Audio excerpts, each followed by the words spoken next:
రాజ్యమేది లేదు గాని రాణిలాగా చూసుకుంటా, కోట కట్టలేను గాని కళ్ళల్లో నిన్నే దాచుకుంటా.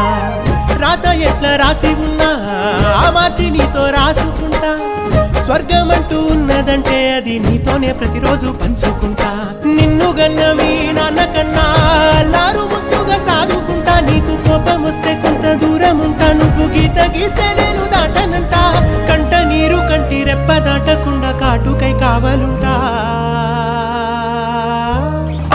రాంబాయి నీ మీద నాకు మనసాయనే, ఏనాడు నిన్ను వీడిపోని నీడైతనే.